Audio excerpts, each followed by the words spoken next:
కొన్ని పాటలు మనకు నిజమైనటువంటి జీవితాన్ని తెలియజేస్తాయి. మరికొన్ని పాటలు మనకు లక్ష్యాన్ని నిర్దేశిస్తాయి. కొన్ని పాటలు మనల్ని ఆలోచింపచేస్తాయి. అలాంటి పాట గురించే ఈరోజు మనము మాట్లాడుకోబోతున్నాం. ఎన్నో వందల సార్లు ఈ పాట మీరు వినే ఉంటారు. ఎన్నో వందల సార్లు ఈ పాట గురించి ఆలోచించే ఉంటారు. ఆ నలుగురు అనేటువంటి సినిమాలోని ఈ పాటని బాలసుబ్రహ్మణ్యం గారు పాడడం జరిగింది. అలాగే ఈ పాటని చైతన్య ప్రసాద్ గారు రాయడం జరిగింది. ఈ పాటలోని అర్థాన్ని మనం వెతుకుతూ ముందుకు వెళదాం. పదండి నాతో పాటు మీరందరూ కూడా.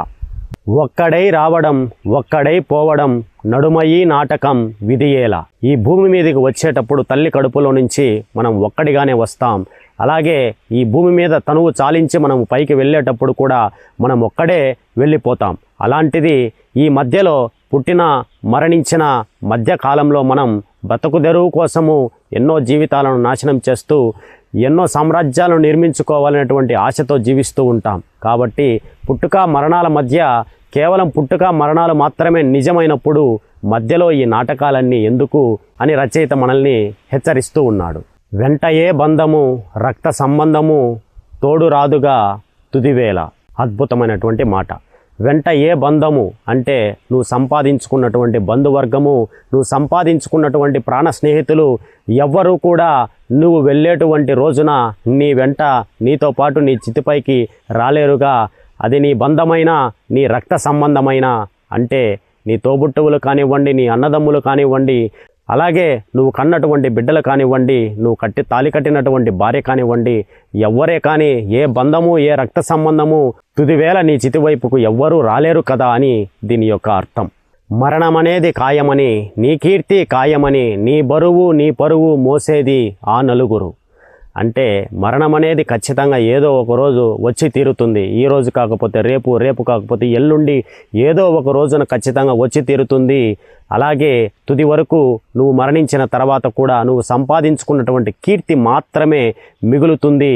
నీ బరువైనా కూడా అంటే కూలిపోయినటువంటి నీ శరీరం యొక్క బరువైనా కూడా, నువ్వు సంపాదించుకున్నటువంటి పరువైనా కూడా, సమాజంలో నువ్వు సంపాదించుకున్నటువంటి కీర్తి కానీ నీ పరువు కానీ దేన్నైనా కూడా మోసేది మాత్రం ఆ నలుగురే అని దీని యొక్క అర్థం.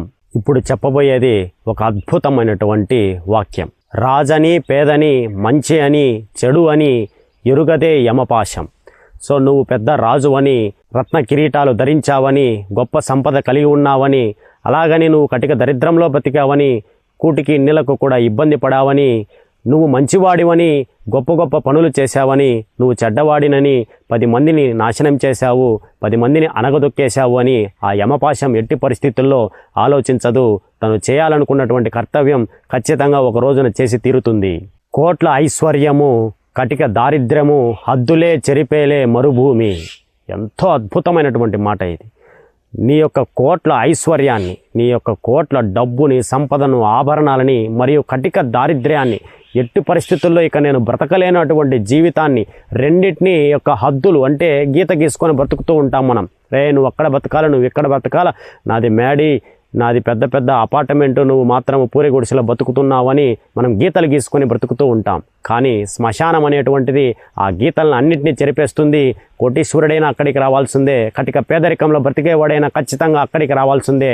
ఆ గీతల్ని చెరిపేస్తుంది ఆ మరుభూమి. అంటే ఆ శ్మశానం అనేటువంటిది పేదమనేటువంటి గీతల్ని చెరిపేస్తుంది అని దాని యొక్క అర్థం. మూటలలోని మూలధనం చెయ్యదు నేడు సహగమనం. నువ్వు దాచుకున్నటువంటి బీరవాళ్ళలో దాచుకున్నటువంటి మూటలు కొద్ది డబ్బు నీతో పాటు సహగమనం చెయ్యదు. అంటే నీతో పాటు వెంట రానే రాదు అని దాని యొక్క అర్థం. నిన్ను మోసేటువంటి నలుగురు నువ్వు సంపాదించినటువంటి డబ్బును నీ భుజం మీద పెట్టి నిన్ను తీసుకెళ్లరు. నీతో పాటు నువ్వు సంపాదించినటువంటి ఆస్తిపాస్తులు డబ్బు ఖచ్చితంగా రానే రావు. మన వెంట తడికంట నడిచేది ఆ నలుగురు. మనం గొప్పవారిమైతే మన వెనుకపడి ఖచ్చితంగా నువ్వు లేవు అనేటువంటి లోటును మరెవ్వరూ తీర్చలేరంటూ నీకోసం ఏడ్చుకుంటూ కళ్ళ నిండా తడి పెట్టుకొని నడిచేది మాత్రం ఆ నలుగురే. నిన్ను మోసేది కూడా ఆ నలుగురే. కాబట్టి పుట్టుక మరియు చావు అనేటువంటివి 2 మాత్రమే నిజాలు. ఈ మధ్యలో జరిగేటువంటిదంతా కూడా ఒక పెద్ద నాటకము. దాన్ని చూసి నువ్వు బాధపడాల్సిన అవసరం లేదు, దాన్ని చూసి నువ్వు పొంగిపోవాల్సిన అవసరం లేదు.